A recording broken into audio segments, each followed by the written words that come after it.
Hello everyone, good morning. কেমন আছেন সবাই? আশা করছি সকলে খুব ভালো আছেন, সুস্থ আছেন, আর আমরাও বেশ ভালো আছি। আমার আজকের আরও একটি নতুন ভ্লগে আপনাদের সকলকে স্বাগত জানাই। আজ মঙ্গলবার সকাল 8:30 মতো বাজে এখন, আর এখন থেকে আজকের ভ্লগটি শুরু করছি। আশা করছি আমার আজকের ভ্লগটি আপনাদের ভালো লাগবে। ঘুম থেকে উঠেছি ওই তখন 7টা 7:30 মতো বাজবে। উঠে পড়ে ব্রাশ করে নিয়েছি আর সকালের মুড়ি খাবারটা খেয়ে নিয়েছি। আর তারপরে মা আর আমি মিলে বেশ অনেকক্ষণ ধরে গল্প কাটিয়ে করছিলাম। এখন 8:30 মতো বাজে, এই সময় ঘরের কাজে হাত দিলাম। এতক্ষণ ধরে বসে থাকার কারণ আজকে সকালে না টাইম কলে জল আসেনি। 7টার সময় এমনি দিনে জল চলে আসে, তবে আজকে দেখুন এখন 8:30, প্রায় 9টা বাজতে চললো, তার সত্ত্বেও জল আসার নাম নেই। তো আমি আর মা বেশ অনেকক্ষণ ধরে জলের জন্যই ওয়েট করছিলাম, আর সে কারণেই আমরা দুজন গল্প করতে বসেছিলাম। তবে সময়টা এতটা পেরিয়ে গেছে, তার সত্ত্বেও জল আসার কোনো নাম নেই। সে দেখে মা বলল যে অনু না, আজকে মনে হচ্ছে আর জল দেবে না, দিলেও হয়তো ওই দুপুর দিক করে দেবে। তো চল এক এক করে কাজগুলো সেরে ফেলি, নয়তো আবার ঠাকুরকে জল দিয়ে খেতে অনেকটাই দেরি হয়ে যাবে। আসলে জানেন তো, যখন সমস্যা আসে সব দিক দিয়েই আসে। অন্যদিন কিন্তু সকালবেলাতে ট্যাঙ্কিতেও জল থাকে মিনিমাম কাজগুলো হয়ে যাওয়ার মতো, কিন্তু আজকে আবার ট্যাঙ্কিতেও এক ফোঁটা জল নেই। সে কারণে মা এমনি কাজগুলো করতে পারছিল না। তবে মা বলল যে না, আর বসে থাকলে তো হবে না। তো মা ওদিকে কুয়া থেকে জল তুলে তুলে বাসন কটা মেজে নিচ্ছে। আর এই যে বাসনগুলো মেজে দাঁড়িয়ে রয়েছে, এখন ভাবছে জামা কাপড়গুলো কাচবে কি না। তো আমি বাবাকে বললাম, বাবা আজকে আর এখন জল দেবে না, তুমি একটু পাম্পটাই লাগিয়ে দাও। তো সে কারণে বাবা ওদিকে পাম্পটা লাগাচ্ছে। তো মা এখন গেল জামা কাপড়গুলো মাখানোর জন্য। আর এই যে দেখুন আমার ঘরটাও ঝাড় দেওয়া হয়ে গেছে, রান্নাঘরটাও ঝাড় দিয়ে পরিষ্কার করে নিয়েছি। আর যে কটা নোংরা বেরিয়েছিল ওই সমস্ত নোংরাগুলো এই যে কালো প্লাস্টিকটার মধ্যে কুড়িয়ে নিয়েছি। আর এই জায়গাটা এরপর একটু ঝাড় দিয়ে নেব, অনেক বালি পড়ে রয়েছে, উঠানটা একবার ধুলে বেশ ভালোই হতো। তো আজকে যেহেতু পাম্প লাগিয়েছে, তো বাবা কিন্তু পরে উঠানটা ধুয়েও দিয়েছিল। আর এই যে নোংরা কটা বেরোলো ওগুলো সমস্তটা একদম বাহির দিকে ফেলে দিচ্ছি। ওখানে নামানো থাকলে জড়ো করায় রয়ে যায় 2-3 দিন ধরে। নোংরা কটা বাইরে ফেলে আসার পরে ঘর দুয়ারও মুছে নিয়েছিলাম। আর তারপরে মা যে জামা কাপড়গুলো কাচা ধোয়া করলো ওগুলো নিয়ে ভাই আর আমি ছাদে চলে এসেছি। অনেকটাই দেরি হয়ে গেছে, তাই মাকে বললাম তুমি তাহলে স্নান করে নাও, আমি আর ভাই মিলে ততক্ষণ এই কটা মেলে দেবো। আর বেশ অনেকটাই ভারী ছিল তো বালতিটা, সে কারণে ভাই নিয়ে এলো। আর এই যে এখন জামা কাপড়গুলো সমস্তটাই নিকড়ে নিকড়ে মেলে দিচ্ছি। বন্ধুরা, আপনারা একটা জিনিস লক্ষ্য করেছেন, ছাদটা যে পরিমাণ নোংরা ছিল, ওই সেদিন যে ব্লিচিং দিয়ে ধুলাম তারপর থেকে দেখুন নোংরাটা এতটা নেই। ছাদটা কি সুন্দর পরিষ্কার লাগছে। যেহেতু আমাদের এখানে বাড়ির পাশে কারখানা, তো একটু আধটু কালি তো থাকবেই, কিন্তু যে পরিমাণ কালি নোংরাটা বসেছিল ওটা কিন্তু এখন আর নেই। এখন ছাদটা বেশ পরিষ্কার লাগছে।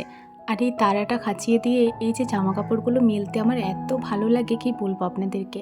আমি কখনোই আর কি এই ছাদের ওপরে তারা খাঁচিয়ে জামা কাপড় মেলিনি, তো এখন মেলতে না বেশ ভালো লাগে, আর খুব মজা লাগে এগুলো দেখেও। এই যে জামা কাপড়গুলো সমস্তটাই মেলা হয়ে গেছে। আর এই দুটো শাড়ি দেখুন এত সুন্দর মেলা হয়েছে যেন ওটা একটা ঘর। আর এদিক দিয়ে উকি দিতেও কি মজা লাগে, তাই না?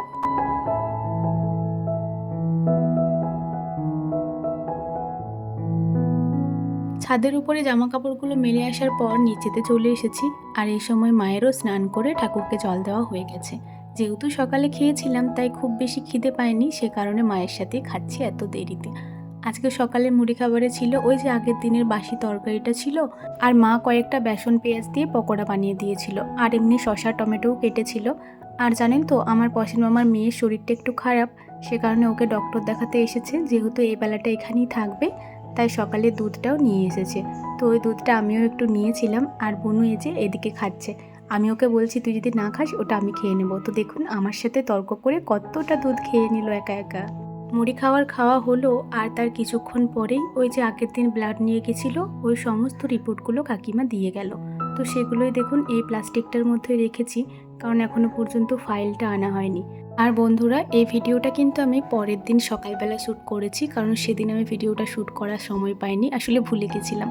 যাই হোক, বেশ অনেকগুলো রিপোর্ট দিয়েছে, ওই প্রায় 12-13টা মতো আমি গুনেছিলাম, তবে এই মুহূর্তে আমি ভুলে গেছি। এই যে দেখুন একটা ফাইল মনে হচ্ছে পুরো, তো অনেকগুলো রিপোর্ট ছিল। আর এই যে এখানে দিয়েছে ওই রিপোর্টগুলোর বিলটা, তো ওই বিলটাও কিন্তু এখানেই রয়েছে। মোট বিল এই যে 3,500 টাকা। তবে জানেন তো, কাকিমাটা আর কি নিজে ল্যাবে কাজ করে, তো অনেকটাই কম নিয়েছিল। মানে প্রায় বলতে পারেন 60% নিয়েছিল, 40% ছাড় দিয়েছিল। সত্যি বলতে এইটাই আমাদের কাছে অনেক, মানে এতটা ছাড় দিয়েছে মানেই বিরাট ব্যাপার। জানি না অন্য জায়গায় কত কি নেয়, তবে এটা অনেকটাই ছাড় দিয়েছে আমি বলবো। আর এই যে সমস্ত রিপোর্টগুলো আবার কাগজটার ভেতরে রাখতেই যাচ্ছিলাম, তখনই ভাই আর কি নিয়ে এসেছে ফাইলটা। ওকে আর কি ফাইলটা আনতে দিয়েছিলাম যে একটা ফাইল নিয়ে আসবি যেটাতে শুধুমাত্র প্রেগনেন্সির রিপোর্টগুলো রাখবো। তো এই যে আমার প্রেগনেন্সির সমস্ত রিপোর্টগুলো ফাইলটার মধ্যে রেখে দিলাম। দুদিন আগেই তো মা বেশ অনেকগুলোই তালের আঁকুর ফাটিয়েছিল, তো সেখান থেকে অনেকগুলোই তালের আঁকুর খেয়েছিলাম। তবে আজকে আবার মামিমাও তালের আঁকুর নিয়ে বসেছে, আর এই যে আমি একটা খেলাম। তারপর বেশ কিছুটা সময় পর স্নান করে নিয়েছি, আর এখন যেহেতু হালকা হালকা শীত করছে সে কারণে না এই হাত ভর্তি নাইটিগুলোই পরছি। এই নাইটিগুলো আমার আগের বছরের নাইটি, তো আগের বছর 3 মাস পরেছিলাম শীত চলাকালীন, তারপরে কাঁচা ধোয়া করে রেখে দিয়েছিলাম। ওই যে কিছুদিন আগে শ্বশুরবাড়ি গেছিলাম তখন এই নাইটিগুলোও নিয়ে এসেছি। যাই হোক, স্নানের পরে এখন ঠাকুর মন্দিরে ফুলটা দিয়ে এই যে আরও কটা ফুল তুলে নিচ্ছি, এটা বাবার চরণে দিয়ে জপটা করে নেব। জব করার পর এখন ওই 2টো মতো বাজে, তো এই সময় দুপুরের খাবার খেতে বসেছি। আর আজকে দুপুরে রান্না হয়েছিল শাক ভাজা। এইটা হচ্ছে মূলো শাক আর পনকা শাক মিক্স করে ভাজা, আর তিলের বড়া আর একটা তরকারি সব মিক্স করে, আর হয়েছিল ডাল, আর আগের দিনের কিছুটা চাটনিও ছিল। এই মূলো শাকটা আমার মা খেতে ভীষণ ভালোবাসে, তবে এটা আমি এক বিন্দুও পছন্দ করি না।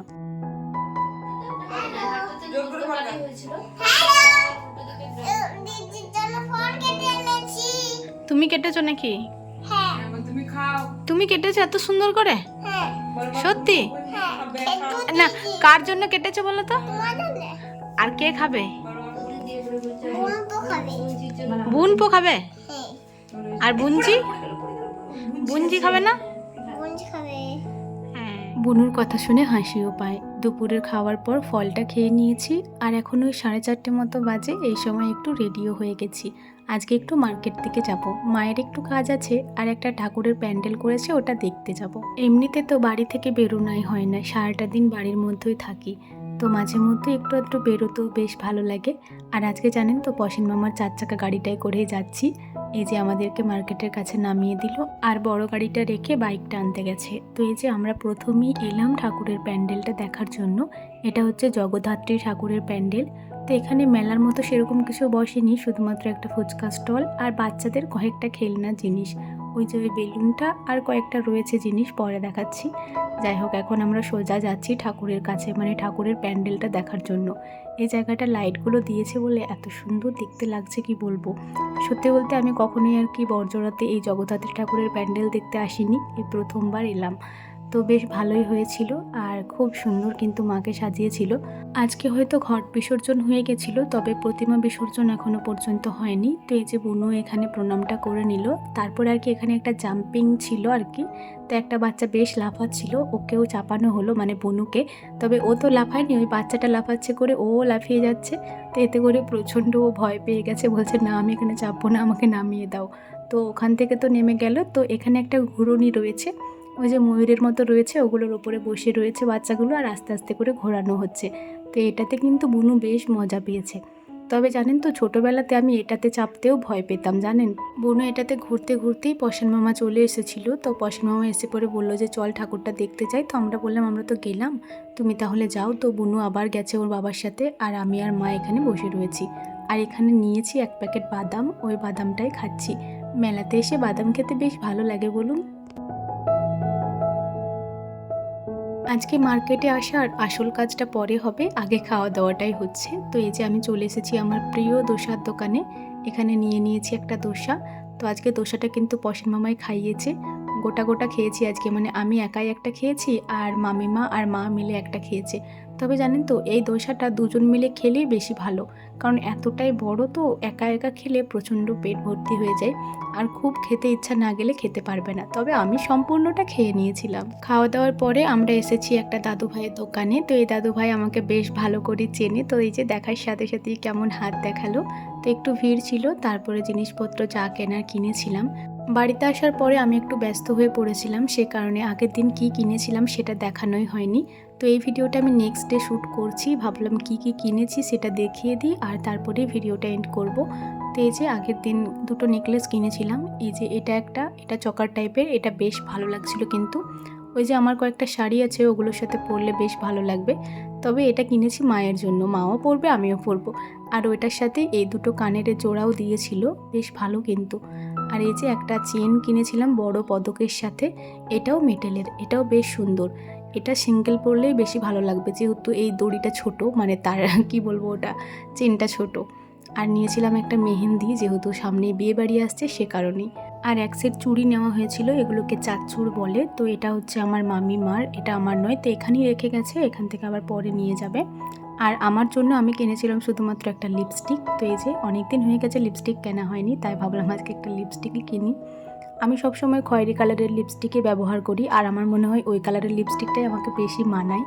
তবে আজকে আমি খয়েরি কালারের তো পাইনি, ওই টাইপেরই একটা কিছু নিয়ে এসেছি। ভাবলাম এটাই না হয় ব্যবহার করি, সবসময় একই রকম কেন। তো এই যে এটা কিন্তু আবার দুদিকে দুই রকম, মানে একদিকে লিকুইড আর একদিকে এমনি নর্মালি। তো ওই নর্মালিটা প্রথমে দেখালাম, আর এই যে এটা হচ্ছে লিকুইড। ডিজাইনটা বেশ ভালো লাগলো, সে কারণেই বেশি করে নিয়ে এলাম। আর জানেন তো, আমি ওই দাদুর দোকানকে গেলে কিছু না কিছু তো নিয়ে আসি, খালি হাতে আমার আসতে যেন ভালো লাগে না। তো কালারটা আমাকে মানাবে কি না অবশ্যই জানাবেন তো। আর একটা চেনও নিয়ে এসেছিলাম, তো ওই চেনটা মাকে পরতে দিয়েছি এখন, কারণ নতুন জিনিস তো আমাকে পরতে নেই। মাকে বললাম তুমি একদিন পরো, তারপর আমি পরবো। এমনি ওই যে ইয়েলো কালারের চেনটা হয় সেটাই। তো চলুন আজকের ভিডিওটা এখানেই শেষ করছি। ভিডিওটি ভালো লাগলে অবশ্যই লাইক কমেন্ট করবেন এবং সাবস্ক্রাইব করে আমার ছোট্ট চ্যানেলটির পাশে থাকবেন। সবাই ভালো থাকবেন, সুস্থ থাকবেন। আবারও দেখা হবে পরের কোনো একটি ভ্লগে। টাটা।